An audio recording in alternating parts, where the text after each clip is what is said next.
अस्सलाम वालेकुम नाज़रीन, आपको खुशामदीद कहता हूँ अपने इस चैनल ओपिनियंस बाई अबरार पे। नाज़रीन, आज ऐसी डेवलपमेंट्स हुई हैं सुप्रीम कोर्ट को जो ख़त लिखा गया था इस्लामाबाद हाई कोर्ट के 6 जजेस की जानब से, उस पैराहे में आज दो बड़ी डेवलपमेंट्स हुई हैं। पहली बात तो ये कि सुप्रीम कोर्ट ने मामले का सो मोटो नोटिस ले लिया है, आज खुद नोटिस ले लिया है, जिसकी वो बुध को समाअत करेंगे। 7 जजेस पे मुश्तमिल एक लार्जर बेंच तश्कील दिया गया है चीफ जस्टिस ऑफ पाकिस्तान काजी फाजी ईसा की सरबराही में। तो वो मामला एक सुनेगा। काफ़ी कंट्रोवर्सी क्रिएट की गई थी इस मामले में। उस कंट्रोवर्सी के नतीजे में शायद एक प्रेशर टैक्टिक के बाद ये बेंच तश्कील किया गया है, क्योंकि काफ़ी वकला का एक ये मुतालबा था, मुख्तलिफ सियासी जमातों का एक मुतालबा था कि इस मामले पे आज को नोटिस की कार्रवाई की जाए, ताकि सुप्रीम कोर्ट खुद कॉग्निजेंस ले इस मामले की, और बजाय एग्जेक्टिव पे डालने के एग्जेक्टिव के थ्रू इस मामले को हैंडल करने के इस मामले को देखा जाए। दूसरी डेवलपमेंट इसी पैराहे में ये हुई है कि जस्टिस रिटायर्ड तसद्दुक जिलानी, जिन्हें कि यकरुकनी कमीशन का सरबराह बनाया गया था, इस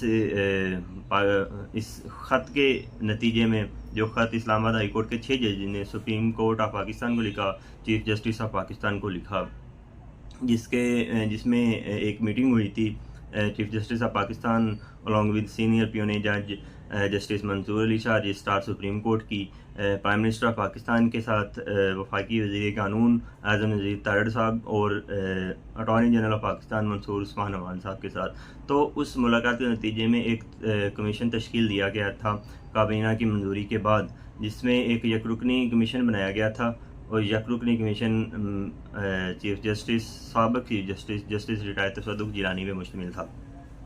आज तसद्दुक जिलानी साहब ने एक ख़त लिखा है सुप्रीम कोर्ट ऑफ पाकिस्तान को, चीफ जस्टिस काजी फाजीसा साहब को, और माज़रत की है इस कमीशन को फर्दर परसू करने से। अब कहने को तो ये भी एक सबक सीनियर जज थे, चीफ जस्टिस ऑफ पाकिस्तान थे, और बड़ी इनकी क्रेडिबिलिटी थी, लेकिन मेरे ख्याल से ये एक शायद नामुनासिब शामिल है कि जब आपके साथ टीओआर डिस्कस किए गए होंगे, ऑब्वियसली किए। अब इस मामले के बाद ये सारी मंजूरी होने के बाद, सारी बातें डिस्कस होने के बाद, मामले की सुप्रीम कोर्ट ने कॉग्निजेंस ली, एग्जेक्टिव ने बड़ा सीरियस होकर इस पर अमल दरामद किया, और फिर तसद्दुक जिलानी साहब की एक्नॉलेजमेंट ली गई। डेफिनेटली हम रूटीन में भी जब भी ऐसे कमीशन किसी तरह के भी बनते हैं, तो जो भी उसका प्रपोज्ड चेयरमैन होता है, तो उससे पहले प्रायर अप्रूवल ली जाती है, ताकि पता लगे कि आया वो इस मामले को कैरी करेगा भी या नहीं करेगा। तो आज अचानक एक डेवलपमेंट हुई, और उस डेवलपमेंट के नतीजे में तसद्दुक जिलानी साहब ने माजरत कर ली।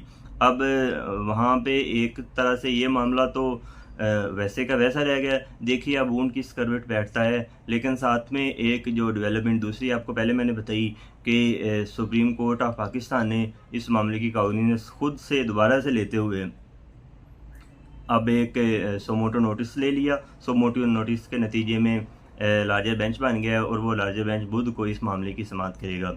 अब देखिए बुध वाले दिन क्या होता है, पॉसिबली लाइव स्ट्रीमिंग की जाए, जैसे काफ़ी सिग्निफिकेंट इश्यूज़ की ऑलरेडी लाइव स्ट्रीमिंग की जाती है सुप्रीम कोर्ट की तरफ से, होपफुली इसकी भी की जाए। मैं उन अपने नाज़रीन को बता दूं कि बेसिकली इसका कॉन्टेक्स्ट क्या था, इस मामले का सैको सबक क्या था। तो इस्लामाबाद हाई कोर्ट के 6 जजेस ने सुप्रीम कोर्ट ऑफ पाकिस्तान को, चीफ जस्टिस ऑफ पाकिस्तान काजी फाइज़ ईसा को एक ख़त लिखा था। जिस ख़त में उन्होंने बताया कि एग्जेक्टिव के कुछ ज़ेली इदारे, कुछ खुफिया एजेंसीज़, उनके कुछ मुलाजमीन, उनके एहलकारान इस्लामाबाद हाई कोर्ट की जजेस को मुख्तलिफ़ केसेस में वक्तन फ़वक्तन वो प्रेशराइज करते हैं, उनके काम में मुदाखलत करते हैं। वही इल्ज़ाम जो जस्टिस शौकत सिद्दीकी ने, रिटायर्ड जस्टिस शौकत सिद्दीकी ने आज से 7 साल पहले लगाया था, वो इल्ज़ाम आज से चंद दिन पहले इन जजेस ने दोहराया।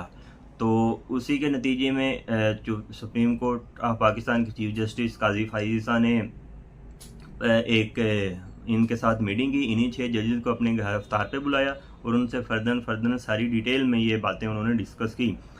उसके बाद चीफ जस्टिस ऑफ पाकिस्तान ने एक फुल कोर्ट मीटिंग बुलाई। फुल कोर्ट मीटिंग में सारे जजेस बैठे। यूनानिमसली एक फ़ैसला हुआ कि प्राइम मिनिस्टर ऑफ पाकिस्तान के साथ एक मीटिंग की जाए through attorney general of Pakistan, और उस मीटिंग में इन तमाम बातों को डिस्कस किया जाए और इंश्योर किया जाए कि किसी भी तरह से एग्जेक्टिव कोई इसमें मुदाखलत नहीं करेगी अदलिया के मामलात में, क्योंकि हुकूमत के 3 बुनियादी असूल हैं। अगर उनको अपनी अपने मामलात में अपने अपने सर्कल में इंडिपेंडेंस नहीं मिलेगी तो किसी भी तौर हुकूमत का या रियासत का निज़ाम नहीं चल सकता। इसी बात को फर्दर उन्होंने आगे प्रोसीड करते हुए सुप्रीम कोर्ट ऑफ पाकिस्तान के सरबराह जो मौजूदा हैं चीफ जस्टिस ऑफ पाकिस्तान काजी फायदी साहब और जो प्यूने जज हैं जस्टिस मंसूर अली शाह, उनकी मुलाकात हुई प्राइम मिनिस्टर ऑफ पाकिस्तान से। उस मुलाकात में उन्होंने प्रपोज़ किया दोनों साइड्स ने कि एक Pakistan commission of inquiry act 2017 के अंडर एक कमीशन तश्कील दिया जाए जिसको रिटायर्ड जज एक हेड करे, ताकि फर्दर इस मामले की प्रोब की जाए।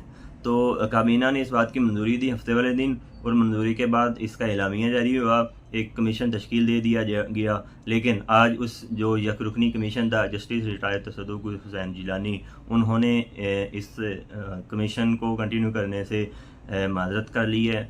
लेकिन साथ में चीफ जस्टिस ऑफ पाकिस्तान ने जो एक कमेटी बनी है सो मोटो नोटिस लेने की, जो अप्रूवल देती है, उनके अप्रूवल के साथ एक 7 रुकनी लार्जर बेंच तश्कील दे दी है जो बुध वाले दिन इस मामले की समाअत करे।